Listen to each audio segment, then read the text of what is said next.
Hi, boys and girls. Today we're going to be reading The Wonderful Wizard of Oz by L. Frank Baum, with pictures by W. W. Dinslow. Look at the Tin Man and the Scarecrow, and I know you know this story, but this is the original, and it was written in the year 1900, which was about 118 years ago. That's a long time.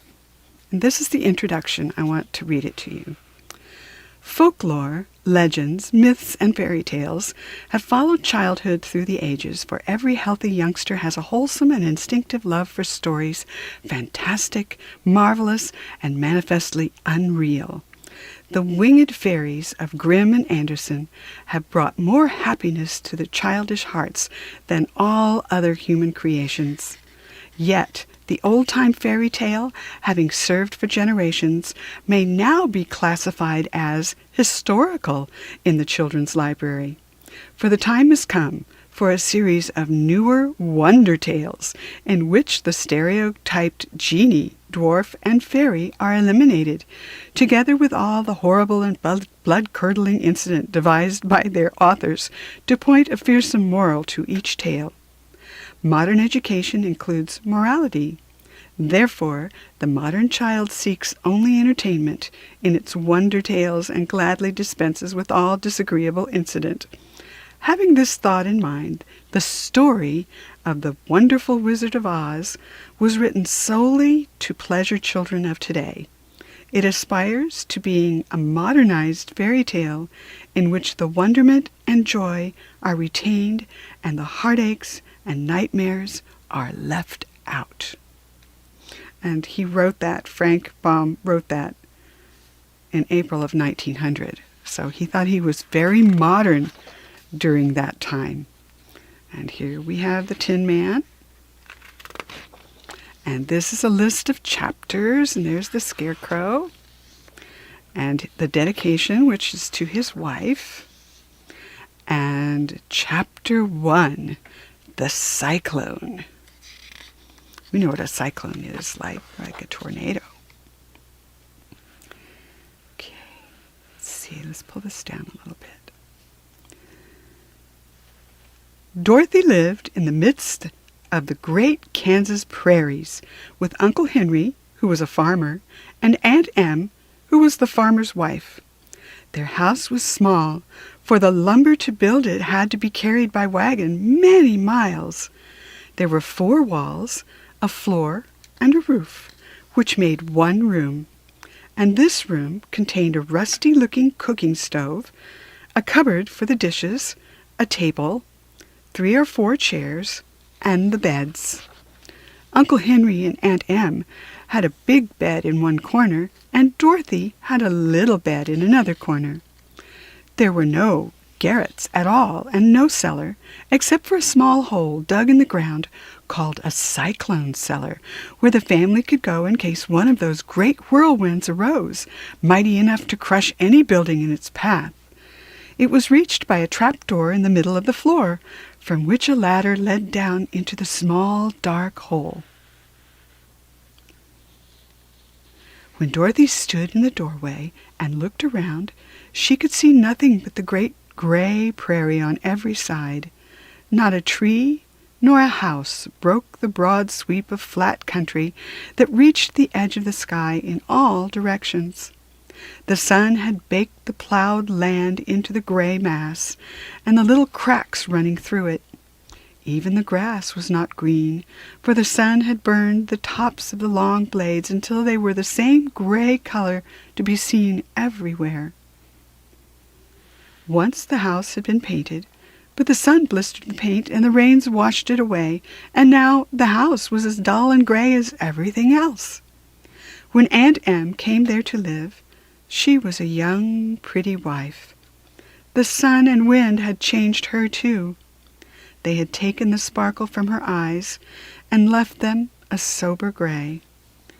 They had taken the red from her cheeks and lips, and they were gray also. She was thin and gaunt, and never smiled now. When Dorothy, who was an orphan, first came to her Aunt Em, Aunt Em had been so startled by the child's laughter that she would scream and press her hand upon her heart whenever Dorothy's merry voice reached her ears, and she still looked at the little girl with wonder that she could find anything to laugh at. Uncle Henry never laughed. He worked hard from morning till night and did not know what joy was. He was gray also, from his long beard to his rough boots, and he looked stern and solemn and rarely spoke. It was Toto that made Dorothy laugh and save her from growing as gray as her other surroundings.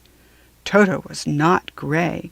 He was a little black dog with long silky hair and small black eyes that twinkled merrily on either side of his funny wee nose. Toto played all day long, and Dorothy played with him and loved him dearly. Today, however, they were not playing. Uncle Henry sat upon the doorstep and looked anxiously at the sky, which was even grayer than usual. Dorothy stood in the door with Toto in her arms and looked at the sky too. Aunt Em was washing the dishes. From the far north they heard a low wail on the wind, and Uncle Henry and Dorothy could see where there were long grass bowed in waves before the coming storm. There now came a sharp whistling in the air from the south, and as they turned their eyes that way, they saw ripples in the grass coming from that direction also. Suddenly, Uncle Henry stood up. "There's a cyclone comin', Em," he called to his wife. "I'll go look after the stock." And then he ran toward the sheds where the cows and the horses were kept. Aunt Em dropped her work and came to the door. One glance told her of the dangers close at hand. "Quick, Dorothy!" she screamed. "Run for the cellar!" Toto jumped out of Dorothy's arms and hid under the bed, and the girl started to get him. Aunt Em, badly frightened, threw open the trap door to the floor and climbed down the ladder into the small dark hole. Dorothy caught Toto at last and started to follow her aunt. When she was halfway across the room, there came a great shriek from the wind, and the house shook so hard that she lost her footing and sat down suddenly upon the floor. A strange thing then happened. The house whirled around 2 or 3 times and rose slowly through the air. Dorothy felt as if she were going up in a balloon. The north and south winds met where the house stood and made it the exact center of the cyclone. In the middle of the cyclone, the air is generally still, but the great pressure of the wind on every side of the house raised it up higher and higher until it was at the very top of the cyclone, and there it remained and was carried miles and miles away as easily as you could carry a feather. It was very dark, and the wind howled horribly around her, but Dorothy found she was riding quite easily. After the first few whirls around, and one other time when the house tipped badly, she felt as if she were being rocked gently like a baby in a cradle. Toto did not like it. He ran about the room, now here, now there, barking loudly, but Dorothy sat quite still on the floor and waited to see what would happen. Once Toto got too near the open trapdoor and fell in, and at first the little girl thought she had lost him, but soon she saw one of his ears sticking up through the hole, for the strong pressure of the air was keeping him up so that he could not fall through. She crept to the hole, caught Toto by the ear, and dragged him into the room again after the closing the trap door, so that no more accidents could happen. I want to show you this picture. She caught Toto by the ear, and there's Dorothy, and you see they're up in the air. The trap door is no longer going into the ground. The cyclone has carried the house up, up, up into the air. Hour after hour passed away, and slowly Dorothy got over her fright, but she felt quite lonely, and the wind shrieked so loudly all about her that she nearly became deaf. At first she had wondered if she would be dashed to pieces when the house fell again, But as the hours passed and nothing terrible happened, she stopped worrying and resolved to wait calmly and see what the future would bring. At last, she crawled over the swaying floor to her bed and lay down upon it. And Toto followed and lay down beside her. In spite of the swaying of the house and the wailing of the wind, Dorothy soon closed her eyes and fell fast asleep. Chapter 2. The Council with the Munchkins.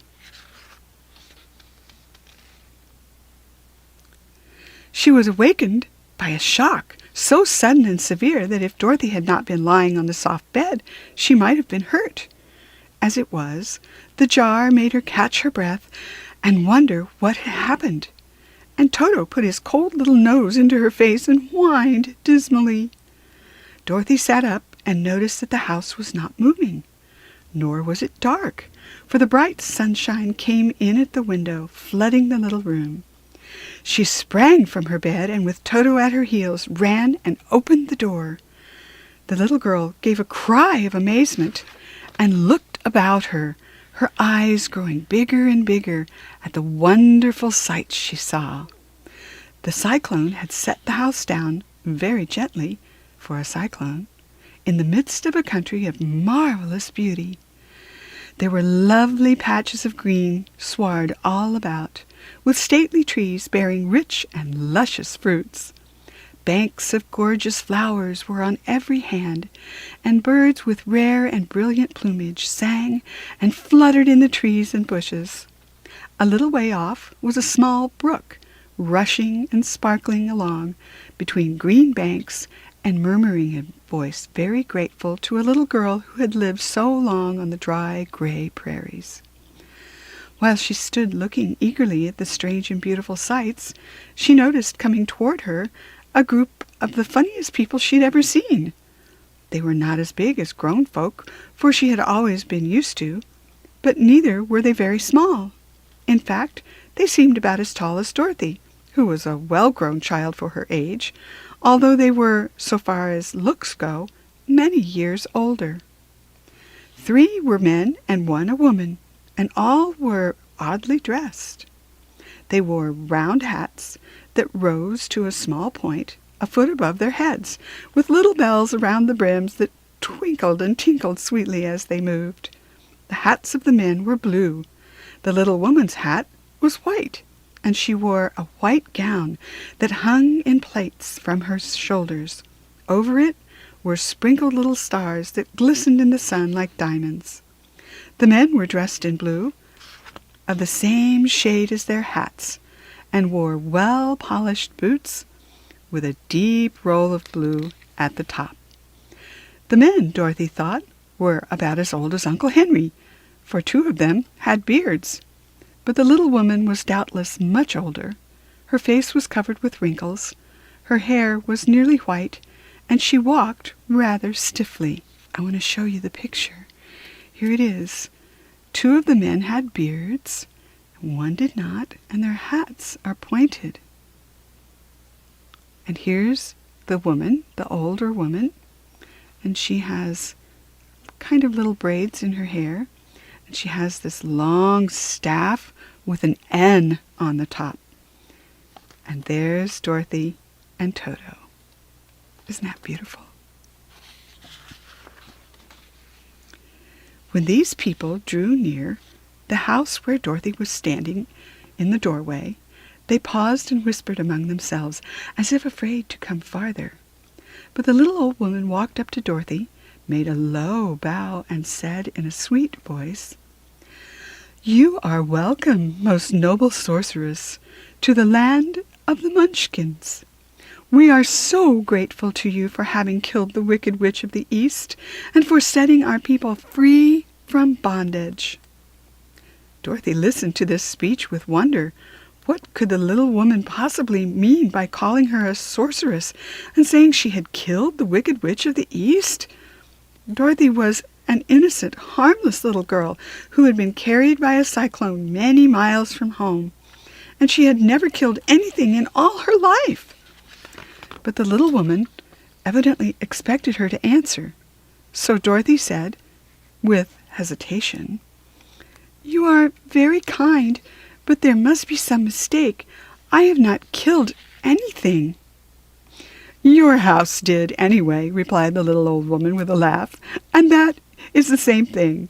See," she continued, pointing to the corner of the house, "there are 2 toes still sticking out from under the block of wood." Dorothy looked and gave a little cry of fright. There indeed, just under the corner of the great beam of the house, 2 feet sticking out, shod in silver shoes with pointed toes. "Oh dear," cried Dorothy, clasping her hands together in dismay. "The house must have fallen on her. Whatever shall we do?" "There's nothing to be done," said the little woman calmly. "But who was she?" asked Dorothy. "She was the Wicked Witch of the East, as I said," answered the little woman. "She has held all the Munchkins in bondage for many years, making them slave for her night and day. Now they are all set free and are grateful to you for the favor." "Who are the Munchkins?" inquired Dorothy. "They are the people who live in this land of the East, where the Wicked Witch ruled." "Are you a Munchkin?" asked Dorothy. "No, but I am their friend, although I live in the land of the North. When they saw the Witch of the East was dead, the Munchkins sent a swift messenger to me, and I came at once. I am the Witch of the North." "Oh, gracious!" cried Dorothy. "Are you a real witch?" "Yes, indeed," answered the little woman. "But I am a good witch, and the people love me. I am not as powerful as the Wicked Witch was who ruled here, or I should have set my people free myself." "But I thought all witches were wicked," said the girl, who was half frightened at facing a real witch. "Oh, no, that is a great mistake. There were only 4 witches in all the land of Oz, and 2 of them, those who live in the North and the South, are good witches. I know this is true, for I am one of them myself and cannot be mistaken.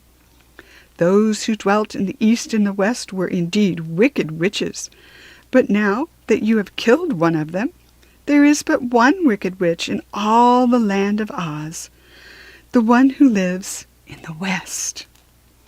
"But," said Dorothy after a moment's thought, "Aunt Em has told me that witches were all dead years and years ago." "Who is Aunt Em?" inquired the little old woman. "She is my aunt who lives in Kansas, where I came from." The Witch of the North seemed to think for a time, with her head bowed and her eyes upon the ground. Then she looked up and said, "I do not know where Kansas is, for I have never heard that country mentioned before. But tell me, is it a civilized country?" "Oh, yes," replied Dorothy. "Then that accounts for it. In the civilized countries, I believe, there are no witches left, nor wizards, nor sorcerers, nor magicians. But you see, the land of Oz has never been civilized, for we are cut off from the rest of the world. Therefore, we still have witches and wizards amongst us." "Who are the wizards?" asked Dorothy. "Oz himself is a great wizard," answered the witch, sinking her voice to a whisper. "He is more powerful than all the rest of us together. He lives in the city of emeralds." Dorothy was going to ask another question, but just then the Munchkins, who had been standing silently by, gave a loud shout and pointed to the corner of the house where the Wicked Witch had been lying. "What is it?" asked the little old woman, and looked and began to laugh. The feet of the dead witch had disappeared entirely, and nothing was left but the silver shoes. "She was so old," explained the Witch of the North, "that she dried up quickly in the sun. That is the end of her. But the silver shoes are yours, and you shall have them to wear." She reached down and picked up the shoes, after shaking the dust out of them, and handed them to Dorothy. "The Witch of the East was proud of those silver shoes," said one of the Munchkins, "and there is some charm connected with them. But what it is, we never knew." Dorothy carried the shoes into the house and placed them on the table.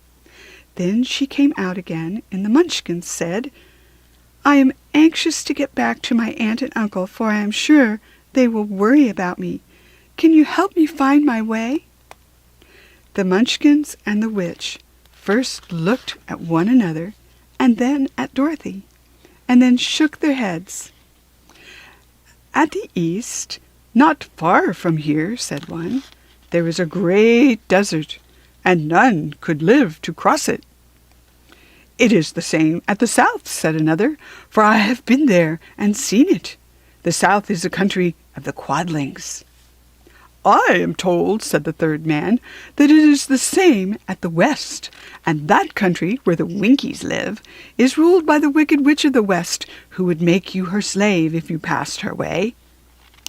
"The north is my home," said the old lady, "and at its edge is the same great desert that surrounds this land of Oz. I'm afraid, my dear, you will have to live with us." Dorothy began to sob at this, for she felt lonely among these strange people.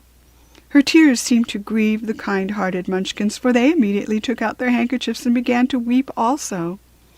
As for the little old woman, she took off her cap and balanced the point on the end of her nose, while she counted 1, 2, 3 in a solemn voice, and at once the cap changed to a slate, on which was written in big white chalk marks, "Let Dorothy go to the City of Emeralds." The little old woman took the slate from her nose, and having read the words on it, asked, "Is your name Dorothy, my dear?" "Yes," answered the child, looking up and drying her tears. "Then you must go to the City of Emeralds. Perhaps Oz will help you." "Where is this city?" asked Dorothy. "It is exactly in the center of the country and is ruled by Oz, the great wizard I told you of." "Is he a good man?" inquired the girl anxiously. "He is a good wizard. Whether he is a man or not I cannot tell, for I have never seen him." "How can I get there?" asked Dorothy. "You must walk. It is a long journey through a country that is sometimes pleasant and sometimes dark and terrible. However, I will use all the magic arts I know to keep you from harm." "Won't you go with me?" pleaded the girl, who had begun to look upon the little old woman as her only friend. "No, I cannot do that," she replied, "but I will give you my kiss, and no one will dare injure a person who has been kissed by the Witch of the North." She came close to Dorothy and kissed her gently on the forehead. Where her lips touched the girl, they left a round, shining mark, as Dorothy found out soon after. "The road to the City of Emeralds is paved with yellow brick," said the witch, "so you cannot miss it. When you get to Oz, do not be afraid of him, but tell your story and ask him to help you. Goodbye, my dear." The three Munchkins bowed low to her and wished her a pleasant journey, after which they walked away through the trees. The witch gave Dorothy a friendly little nod, whirled around on her left heel 3 times, and straightway disappeared, much to the surprise of little Toto, who barked after her loudly enough when she had gone, because he had been afraid even to growl while she stood by. But Dorothy, knowing her to be a witch, had expected her to disappear in just that way, and was not surprised in the least. Chapter 3. How Dorothy Saved the Scarecrow. When Dorothy was left alone, she began to feel hungry, so she went to the cupboard and cut herself some bread, which she spread with butter. She gave some to Toto, and taking a pail from the shelf, she carried it down to the little brook and filled it with clear, sparkling water. Toto ran over to the trees and began to bark at the birds sitting there. Dorothy went to get him, and saw such delicious fruit hanging from the branches that she gathered some of it, finding it just what she wanted to help her out for breakfast. Then she went back to the house, and having helped herself and Toto to a good drink of cool, clear water, she set about making ready for the journey to the City of Emeralds. Dorothy had only one other dress, but that happened to be clean and was hanging on a peg beside her bed. It was gingham, with checks of white and blue, and although the blue was somewhat faded with many washings, it was still a pretty frock. The girl washed herself carefully, dressed herself in the clean gingham, and tied her pink sunbonnet on her head. She took a little basket and filled it with bread from the cupboard, laying a white cloth over the top. Then she looked down at her feet and noticed how old and worn her shoes were. "They surely will never do for a long journey, Toto," she said, and Toto looked up into her face with his little black eyes and wagged his tail to show he knew what she meant. At that moment, Dorothy saw lying on the table the silver shoes that had belonged to the Witch of the East. "I wonder if they will fit me," she said to Toto. "They would be just the thing to take along on a walk in, for they could not wear out." She took off her old leather shoes and tried on the silver ones, which fitted her as well as if they had been made for her. Finally, she picked up her basket. "Come along, Toto," she said. "We will go to the Emerald City and ask the great Oz how to get back to Kansas again."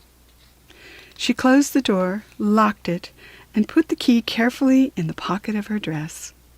And so, with Toto trotting along soberly behind her, she started on her journey. There were several roads nearby, but it did not take her long to find the one paved with yellow brick. Within a short time she was walking briskly toward the Emerald City, her silver shoes tinkling merrily on the hard yellow roadbed. The sun shone bright and the birds sang sweet, and Dorothy did not feel nearly as bad as you might think a little girl would who had been suddenly whisked away from her own country and set down in the midst of a strange land. She was surprised as she walked along to see how pretty the country was about her. There were neat fences at the sides of the road, painted a dainty blue color, and beyond them were fields of grain and vegetables in abundance. Evidently the Munchkins were good farmers and able to raise large crops. Once in a while she would pass a house, and the people came out to look at her and bow low as she went by, for everyone knew she had been the means of destroying the wicked witch and setting them free from bondage. The houses of the Munchkins were odd-looking dwellings, for each was round with a big dome for a roof. All were painted blue, for in this country of the East, blue was the favorite color. Towards evening, when Dorothy was tired with her long walk and began to wonder whether she should pass the night, she came to a house rather larger than the rest. On the green lawn before it, many men and women were dancing. 5 little fiddles played as loudly as possible, and the people were laughing and singing, while a big table nearby was loaded with delicious fruits and nuts, pies and cakes, and many other good things to eat. The people greeted Dorothy kindly and invited her to supper and to pass the night with them.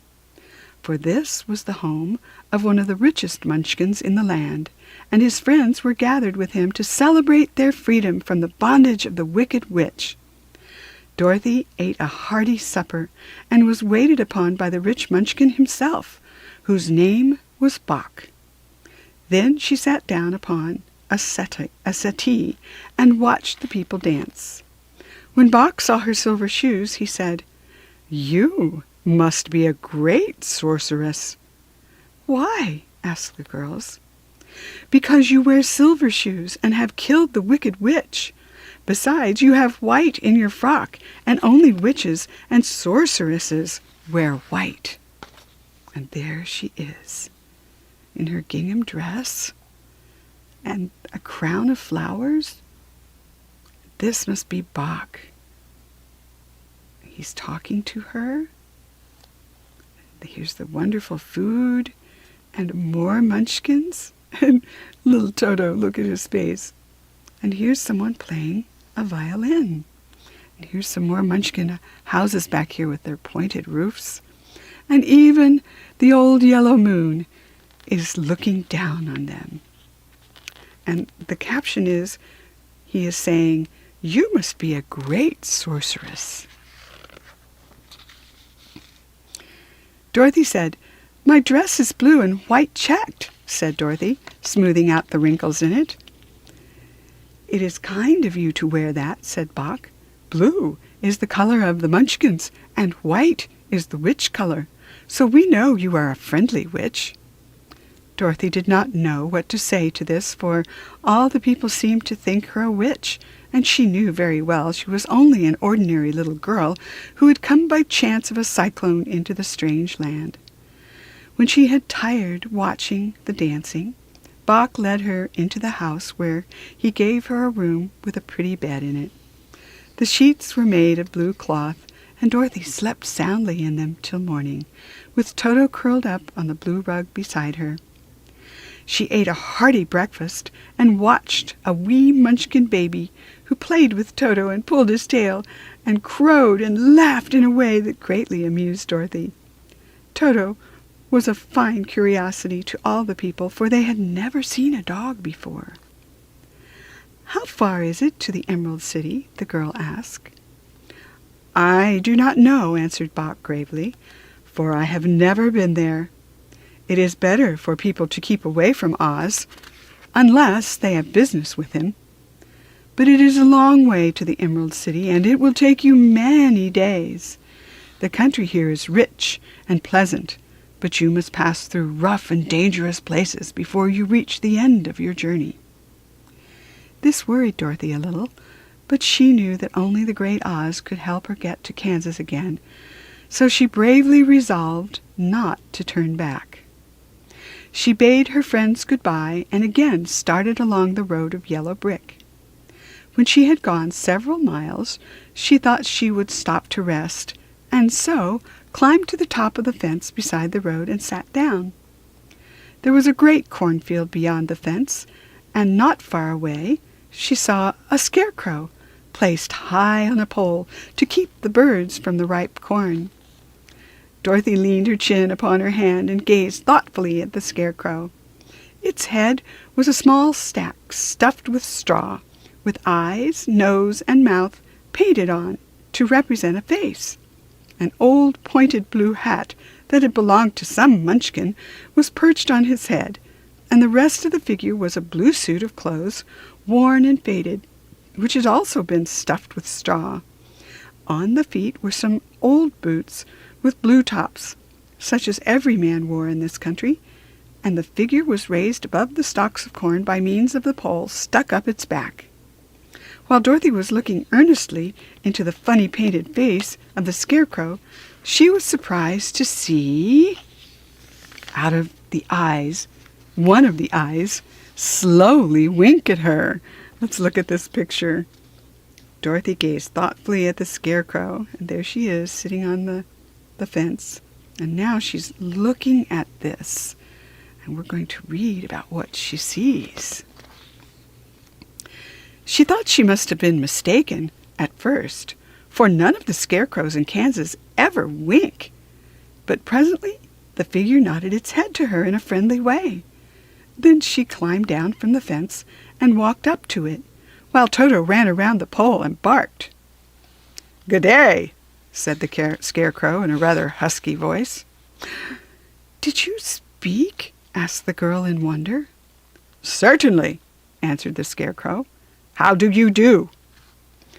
"I'm pretty well, thank you," replied Dorothy politely. "How do you do?" "I'm not feeling well," said the scarecrow with a smile, "for it is very tedious being perched up here night and day to scare away crows." "Can't you get down?"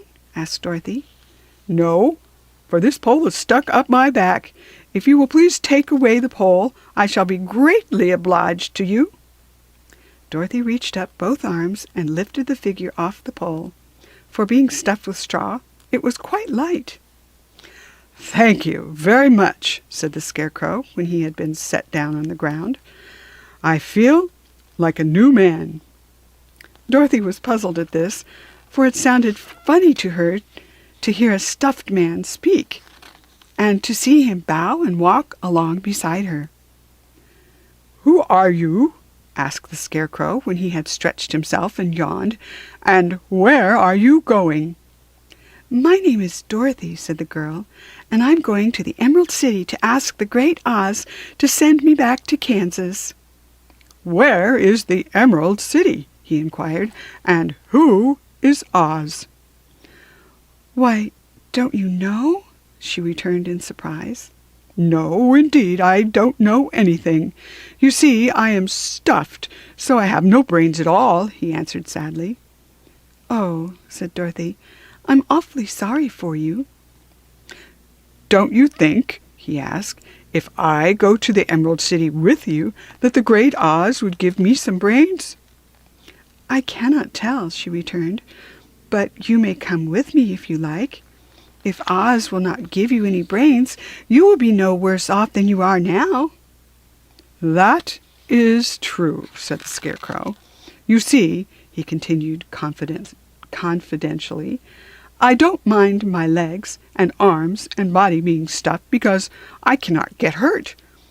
If anyone treads on my toes or sticks a pin into me, it doesn't matter, for I can't feel it.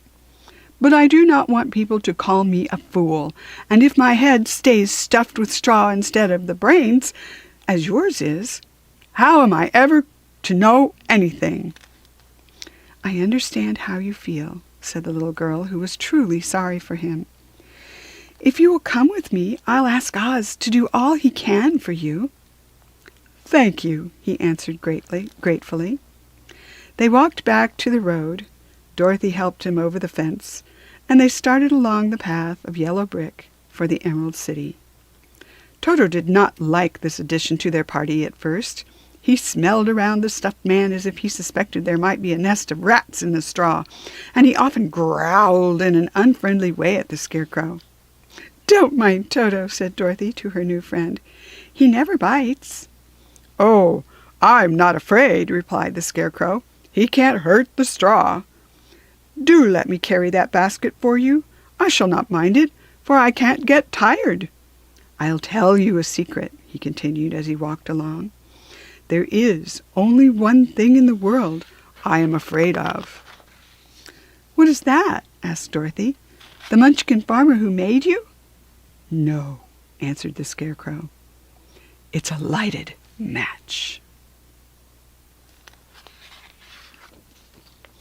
Chapter 4. The Road Through the Forest. And there they are, the Scarecrow and Dorothy and Toto, getting ready to go into the forest. After a few hours, the road began to be rough, and the walking grew so difficult that the Scarecrow often stumbled over the yellow brick, which were here very uneven. Sometimes, indeed, they were broken or missing altogether, leaving holes that Toto jumped across and Dorothy walked around. As for the Scarecrow, having no brains, he walked straight ahead and so stepped into the holes and fell at full length on the hard bricks. It never hurt him, however, and Dorothy would pick him up and set him upon his feet again, while he joined her in laughing merrily at his own mishap. The farms were not nearly so well cared for here as they were farther back. There were fewer houses and fewer fruit trees, and the farther they went, the more dismal and lonesome the country became. At noon they sat down by the roadside near a little brook, and Dorothy opened her basket and got out some bread. She offered a piece to the Scarecrow, but he refused. "I am never hungry," he said, "and it is a lucky thing I am not. For my mouth is only painted, and if I should cut a hole in it so I could eat, the straw I am stuffed with would come out, and that would spoil the shape of my head." Dorothy saw at once that this was true, so she only nodded and went on eating her bread. "Tell me something about yourself and the country you came from," said the Scarecrow when she had finished her dinner. So she told him all about Kansas, and how gray everything was there, and how the cyclone had carried her here to this funny land of Oz. The Scarecrow listened carefully and said, "I cannot understand why you should wish to leave this beautiful country and go back to dry, gray place you call Kansas." "That is because you have no brains," answered the girl. "No matter how dreary and gray our homes are, we people of flesh and blood would rather live there than any other country, be it ever so beautiful. There is no place like home." The Scarecrow sighed, and here they are, talking together by the brook or the water. And there's Toto looking very cautiously at this guy. He's not too sure about him. And there's Dorothy with her basket and eating food. Isn't that pretty?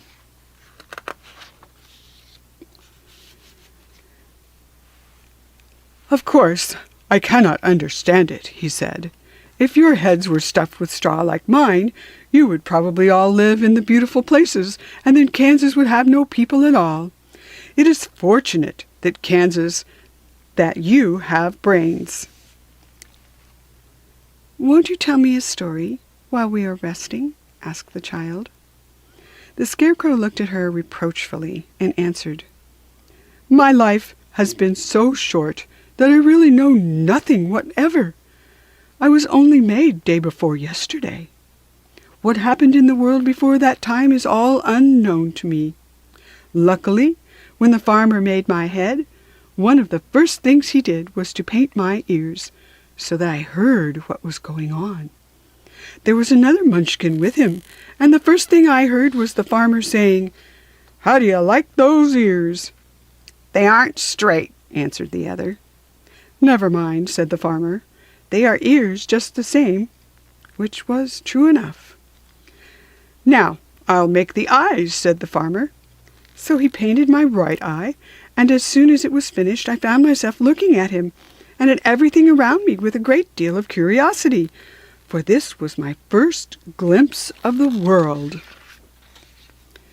"That's a pretty eye," remarked the Munchkin who was watching the farmer. "Blue paint is just the color for eyes." "I think I'll make the other a little bigger," said the farmer. And when the second eye was done, I could see much better than before.